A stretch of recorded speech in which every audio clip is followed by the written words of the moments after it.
This is a conversation with Shashank Joshi, the chief defense editor at The Economist and one of the best geopolitical and defense analysts out there. We discuss one thing in this conversation: the new United States national security strategy that was publicly announced in December 2025, and that is in many ways completely unprecedented, and that has also triggered an immense wave of attention, backlash, and worry, especially among US allies, as well as a much more positive reaction from US adversaries, like Russia. In this conversation, we talk about why that is, what is actually included in the strategy, and what makes it such a big departure from the previous decades of US foreign policy, and why is it such a big deal. How to read it between the lines in not just what it says, but how it says it, or what it doesn't say at all, and what it tells us about the foreign policy priorities of this US administration, about why this document is bad news for Europe and why it should genuinely be concerned about it, or about the reports that there is another version of this document, a not public one, that is actually significantly worse for Europe, and why it might not be just rumors, and about what it means for the rest of the world as well, for China, Taiwan, Asia, Latin America, or the Middle East, and what this document tells us about what the next years will look like, and much more. This podcast and interviews like this can exist only thanks to its supporters on Patreon and Substack, to whom I'm deeply grateful, and who get a bunch of perks in return for their support, including the full ad-free version of this and other episodes, and additional bonus content. And if you want to get even more geopolitical analysis, I also write a newsletter. You can find the link in the description. And now, enjoy the conversation. So welcome to the podcast. Thank you so much for having me. So, as I was just saying before we started recording, I wanted to have you on the podcast for a while because I think that you have quite a unique way of breaking down very complex defense and geopolitical issues in a way that makes it very easy to understand, which is quite rare. And I thought that the new U.S. national security strategy that came out a few weeks ago is an excellent opportunity for us to talk, because it is arguably probably the most important policy document to come out in this area for many years. And I think there's a lot to talk about, and we're going to go through it one part and one step at a time. But maybe to start, what was your initial sort of high-level reaction when you read the document when it first came out? What did you think? Well, my initial reaction was that there were a number of things in this document that were perhaps less dramatic than they might otherwise have been. For example, the Trump administration's approach to Taiwan. But on the whole, what really stuck out at me, as with so many other observers, was the fact that in a document that was devoted to the greatest challenges that America faces, so much space and so much energy was given over to a very sophisticated, elaborate,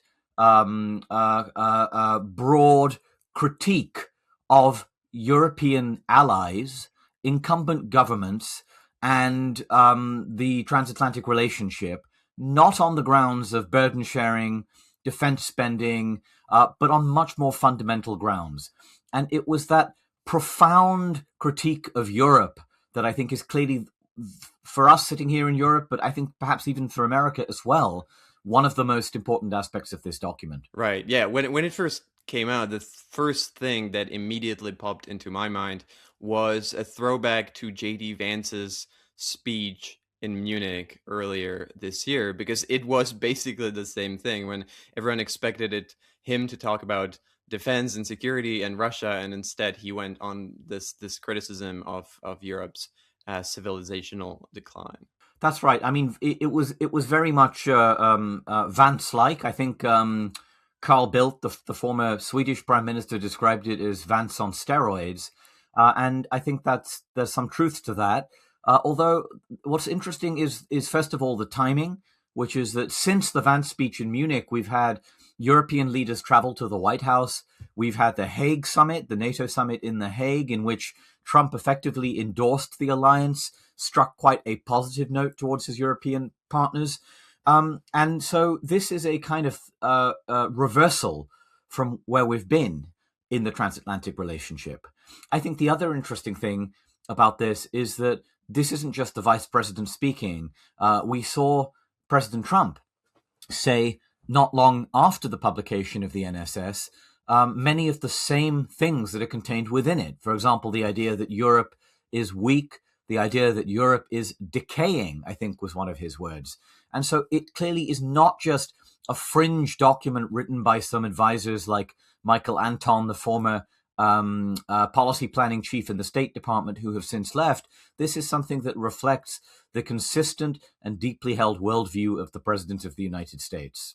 Right. Well, that was sort of my next question. Whose views and who do we actually think the document represents? Because um, it's very unlikely that President Trump has even read the document, so it's probably not just him.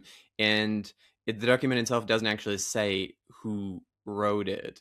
So how do you interpret it in that way? Whose words are we actually hearing when we're reading through the pages? I don't think we have a very clear sense of that. Authorship is a little bit more straightforward. We think that Michael Anton, who is a sort of, I guess you could call him a MAGA intellectual, someone who was associated with the new right conservative movement that broke with many of the precepts of the old Republican orthodoxy.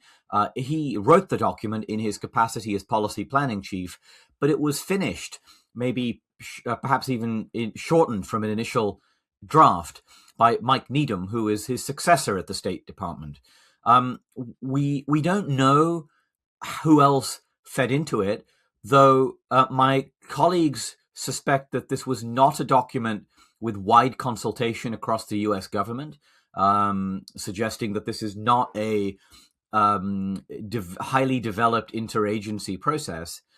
And it, to me, bears many of the intellectual hallmarks of someone like Stephen Miller, who is the White House Deputy Chief of Staff, a very hard right figure, quite radical, quite ideological, quite hard-edged in his public rhetoric as well, and particularly on migration, on cultural issues, on speech.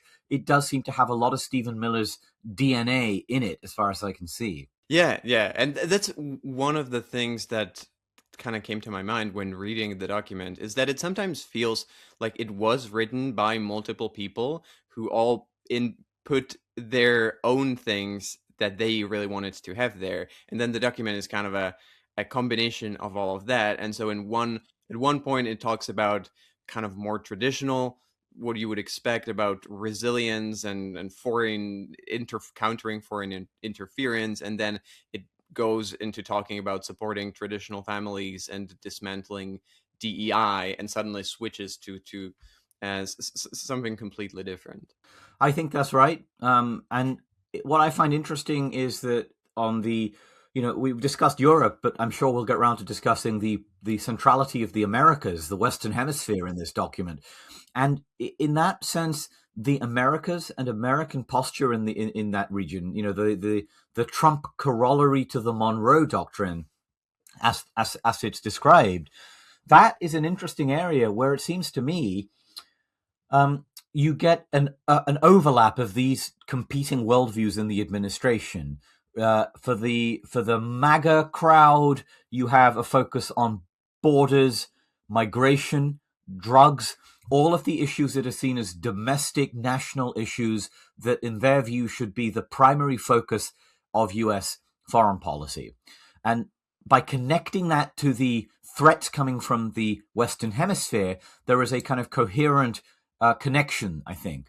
That also appeals to the likes of Marco Rubio, a much more traditional Republican conservative, who we would once, might potentially have described as neocon or neocon-like, in his desire to project American power to the other parts of the world, project American power project American primacy, indeed demand primacy in the Western Hemisphere. And so you can argue that on the Americas, there is a concordance of views. Now, when it comes to the Middle East, when it comes to Taiwan, I think it's a little bit more challenging. On issues like Europe, very clearly, Rubio has not won those arguments. On issues like Asia, well, there is some imprint from the China hawks, but I think it's only a faint imprint and not necessarily a very durable one. Yeah, yeah. Well, we're going to be discussing all the regions individually, one at a time, because I think it's worth talking about it in detail. But before we actually dive into the document itself, one final question on the context. I assume that most of our listeners don't really spend their time reading through various U.S. Policy documents, For their own sanity, which is commendable. or I think they're missing out on some pretty great reads. But I think what I wanted to touch on was to kind of point out how different this national security strategy is different to the previous ones, because basically every administration comes out with their own, but this one is very starkly different to how these documents are typically written. Can you talk about a little bit about that, maybe in comparison to the previous ones? Well, I remember covering the Trump administration's 2018 national security strategy and indeed their national defense strategy of that year. And it was a document that, in many ways, was about describing great power competition. It was about describing America's, I suppose you would say, transition from an era of entanglement in the Middle East. In 2018, don't forget, America was still involved in Afghanistan. It was only a few years away from having unwound its involvement in Iraq. And the Trump administration was saying we need to focus on Russia and China as great power competitors. The Biden administration picked up on many of those issues, and on China policy in particular, developed and amplified tech competition as an organizing principle of American foreign policy. This NSS is so different because of the way it thinks about and treats that great power competition. On the face of it, it essentially abandons the idea that there is serious competition with Russia. It does not describe Russia as a threat. It does not even describe Russia as a competitor. It does say it wants to work with European allies to ensure that no power dominates Europe, and one could read into that this means Russia. And it does talk about working with European allies on other issues, and it does talk about strategic stability with Russia. But to me, although strategic stability, taken literally, of course, is a good thing. Nobody wants strategic instability. It is, I think, also a euphemism for pulling back from competition with Russia, particularly over Ukraine, but also more broadly in the Euro-Atlantic area. So that's a very big point of difference. On the China side, I would say that it commits America to the status quo over Taiwan. And that is interesting and notable, particularly in light of the very sizable arms sales that have just been made in the days before we're speaking today. But it frames engagement with China primarily, I think, if I look at this document and reflect on it, as an economic, trading, and mercantilist relationship. It, to me, does not really put tech competition or deterrence at the center of that relationship in the way that we saw in the previous two administrations' NSSs and associated documents. So for me, that's very clearly a kind of point of difference. But I think finally there is something just a little bit more visceral, a little bit more emotional, you could say, about this document. It's not written in the traditional language of American foreign policy practitioners. It is an effort to repudiate much of that history, saying this has failed America and we are trying something different that serves American interests. And you see that in the tone, I think, coming through very clearly. Yeah. It reads as if whoever was writing it was very angry the whole time he was writing the document. I think that makes sense, because I think there is a sense of anger in the Trump administration towards the Washington foreign policy establishment, that they would say, if they were here, talking to you, would say, dragged America into these long protracted conflicts in the Middle East, committed America to expansion of NATO, which they would say is not in America's interest, forced America to be sucked into a war in Europe that America didn't want to have to deal with. Um, and we don't need to agree with that to be able to recognize that has produced a really strong backlash, not just against Democrats and against left-wing foreign policy voices, but against the likes of John Bolton, who in some ways is much more the target of these views than a average Biden administration official. Just a quick break here. If you care about geopolitics, and I assume you do since you're listening to this, you might want to consider signing up to get my newsletter, Station Zero. Once every week or two, you'll get a free geopolitical analysis, a story, trend, or pattern of something that's really important but that most people tend to miss. Like the one where I describe a chaotic oil war that's been going on between the US, Russia, and Saudi Arabia, that you basically never hear about, but that's quietly shaping geopolitics. If you want to sign up, just click the link in the description. And now, back to the conversation. Yeah, yeah. So I think we can now move and go through step by step through the document itself. And I think it makes sense to do that because in the beginning, it actually starts by putting out this quite lengthy criticism of all of the previous administrations, kind of what we were just hinted on. And it's basically saying that all the previous administrations misjudged what America actually wants or should want.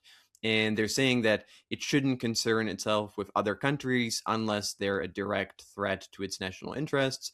And it criticizes things like free trade or America's military complex, which are, I think, interesting things to hear from American NSS document. What are your thoughts on this criticism, and how fair or appropriate do you think it is?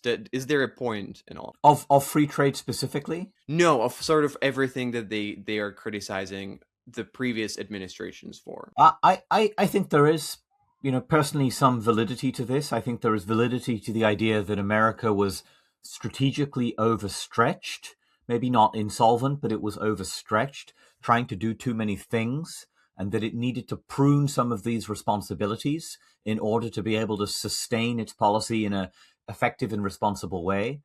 I think it is true that the Western Hemisphere is again becoming much more important to the United States, particularly as China increases its economic, political, military influence in the region. And I think it's also true that in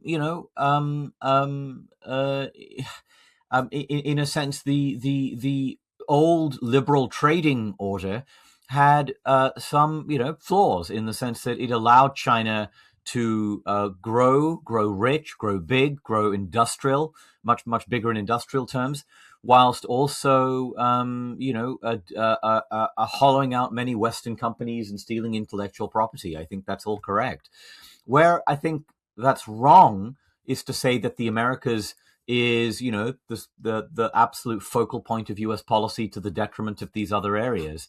Where I think it's wrong is to say that Europe's failure to engage in reasonable burden sharing means that effectively it is at risk of civilizational erasure, as the document calls it.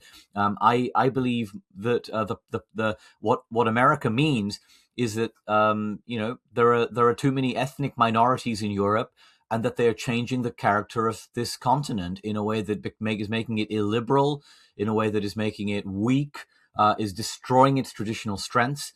I reject that view. I completely and utterly reject that view, not least, for intellectually and professional reasons, but also for completely personal reasons, that I refuse to see myself and my family as part of some kind of alleged invasion of Europe to replace the ethnic majority of this continent, which I think is a grotesque and dangerous way of looking at at our situation. And then finally, on the trading order, I ultimately think that trade balances are not the thing that determines a nation's economic strength.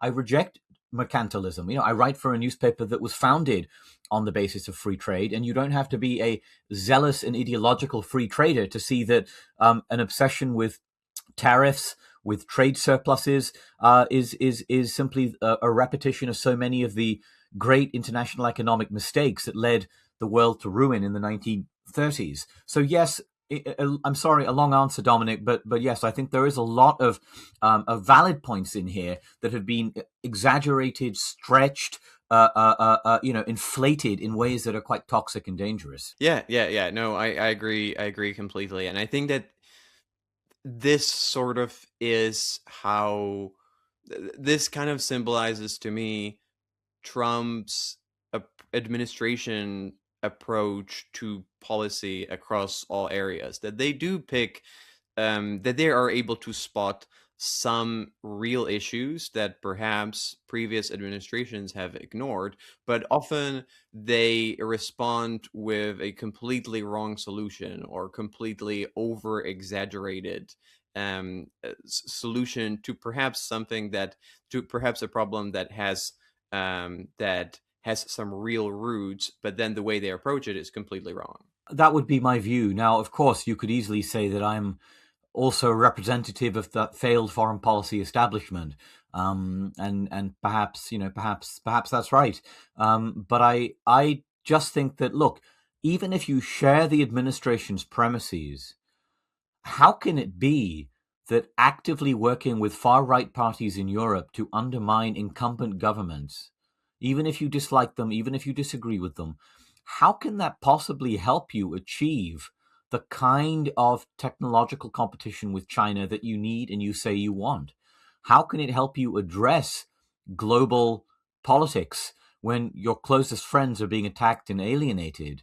What is the role of alliances and extended deterrence in Asia towards South Korea and Japan in order to give them assurance that they don't need to pursue nuclear weapons of their own and that they should also join hands with America in pursuing this agenda?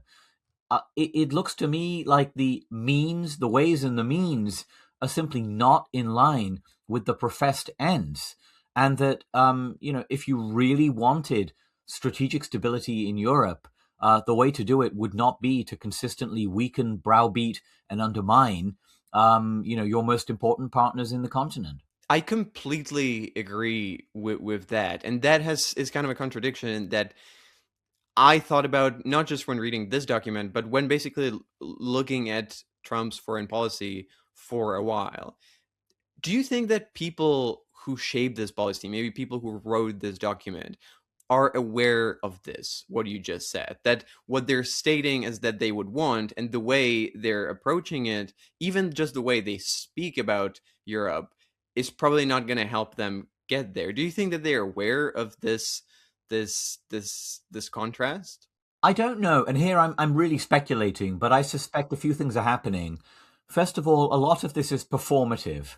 It is good politics to go to Germany and meet the AfD and attack the German government. It plays well in the White House and it plays well with JD Vance. And if you are an aspiring senior official in Washington, that is far, far more important than any of your other objectives. We are living in an era of a court-like presidency in which the ear of the president and those around him is absolutely critical. And so, it's to think about it as though the State Department's job is to further U.S. interests may be mistaken at this time. The second aspect is they would say, we Europe needs us because we provide the conventional defense of Europe, and therefore that we can get away with this criticism because ultimately Europe has no choice but to stand by us. They are not going to turn to China. They are not going to turn to Russia. They will have to work with us, not least for reasons of economic coercion, right? If you're if you're ASML's working on lithography machines, ultimately the American market is too important to you. You will abide by American sanctions. So there's no need to enlist European help to cooperate with Europe. You can issue demands. You can issue edicts. And that certainly is the approach to the Americas, where the document says, we need sole source contracts for our companies. We need privileged access for our military. And there's a little bit of language around making the US an attractive choice and saying it is a more attractive choice than China. But in the European context, I sense they don't feel the need to even portray themselves as the more attractive choice because they feel that they are in a dominant position. And then finally, I would say that their view is that is fundamentally more aligned with that of the Kremlin in this specific sense, that they think that if to the extent that there is not strategic stability in Europe today, that it is primarily the fault of the Ukrainians, the Europeans, and the Americans who encouraged them.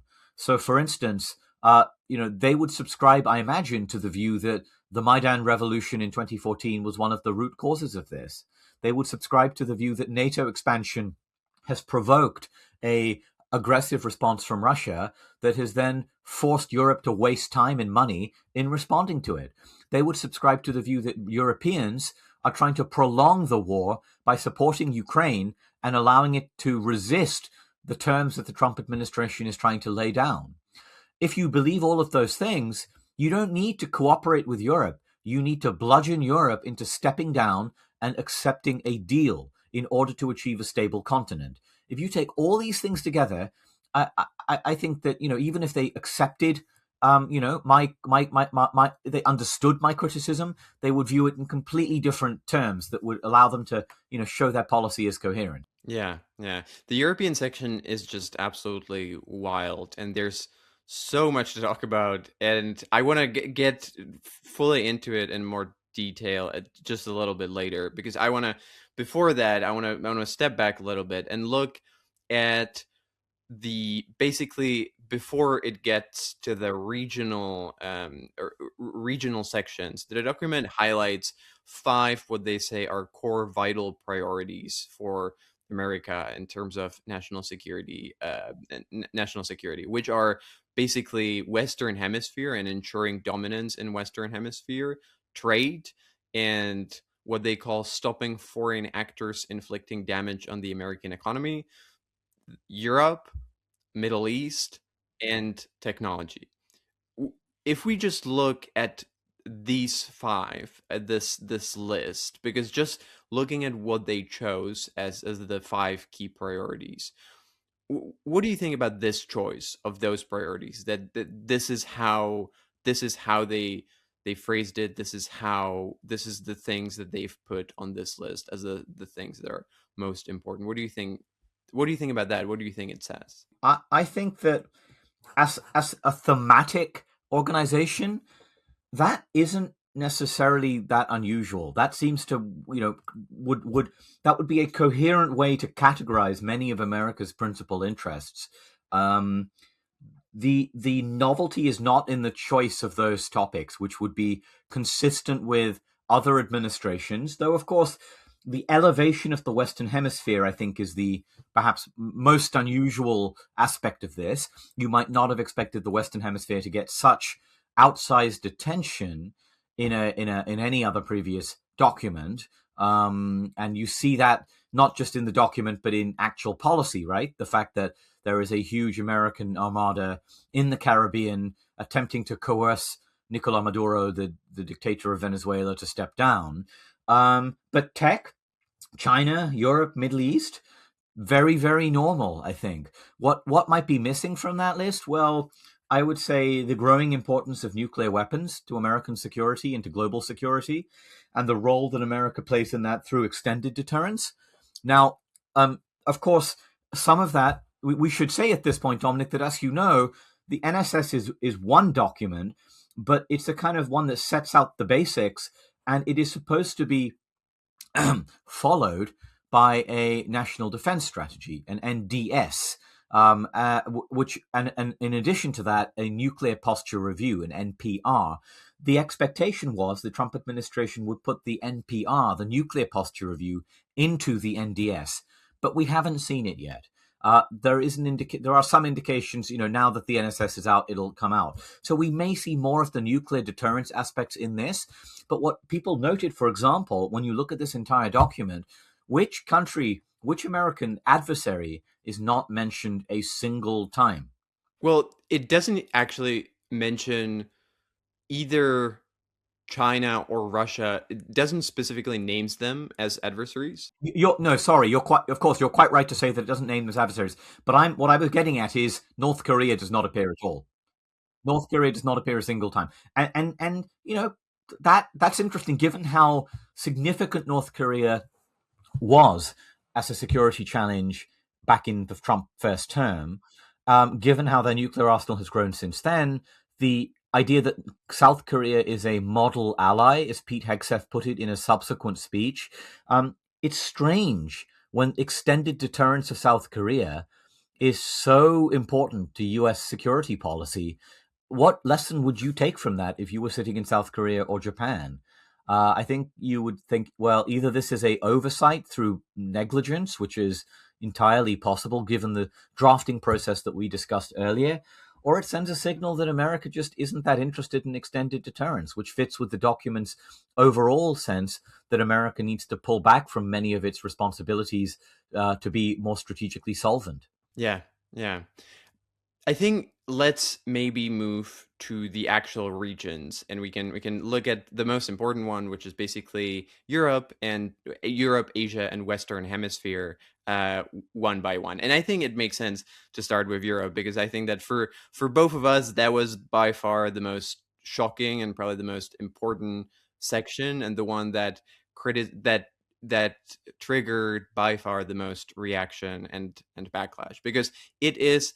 And I think I would recommend to everyone to just go and read those few pages on Europe, because it is quite a wild read, and it is, I think, controversial for good reasons. And basically, as we were already hinted at, it it says a few different things, but if I take it one by one of the things it says is that Europe is facing what they call civilizational erasure and a major decline, and that it's basically because of two things. One, because of European governments that the document claims are subverting democratic processes, and because of the European Union and what they say is the EU censorship and oppression of Europeans. And they sort of describe that over a number of paragraphs. But this is, in my view, a wild thing to put in your national security document. And it's just different, not to just not to any other policy document, but just to how America has ever spoke about Europe.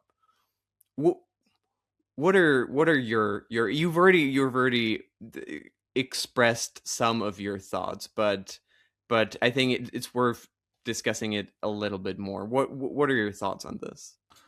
Um, I think that we can all accept that there may be things happening in Europe that are divisive and that we disagree with. In my country, the UK, I believe that we do have problems with free speech and the way that some speech has been policed in recent years. And I think there is a range of opinions on that subject. But we are ultimately functioning democracies in which the opposition can contest elections, in which they can come to power, and in which, in a small number of cases, like the AfD in Germany, may be under special scrutiny because of their very particular history and the sort of fascist elements within the party. And in, of course, elections like that of Romania, where we do see clear evidence of foreign intervention of the kind that is potentially quite dangerous. Not that you have to agree with the exact way that the Romanian elections were handled, but you can see that. So this is not about denying that there are problems in Europe. This is not about denying that there is widespread opposition to what is seen as government acquiescence to mass migration and cultural change, and that this has boosted hard right movements across Europe, notably in France, Germany, and my country, the UK, but also in others. But to me, the very fact that the party that is polling highest in the polls today in the UK is the Reform Party tells you that parliamentary democracy is functioning as it should. And you have an outlet for these anti-systemic parties to make their case in the public domain. So the characterization of Europe as some sort of tyrannical place is preposterous, dangerous, misleading, and indeed undermines public faith in governments by encouraging them to believe they are living in some kind of totalitarian hellscape. So I find that very troubling. But I think more than that, we can all agree that for America to criticize Europe is reasonable and can be normal. That happens amongst allies and partners all the time. We criticize American, although you'll notice fairly limited public criticism coming from most European governments towards the United States, despite the fact that the assault on the American press is much more serious than it is in Europe. What we, I think, can say that's different to making this the centerpiece of your foreign policy.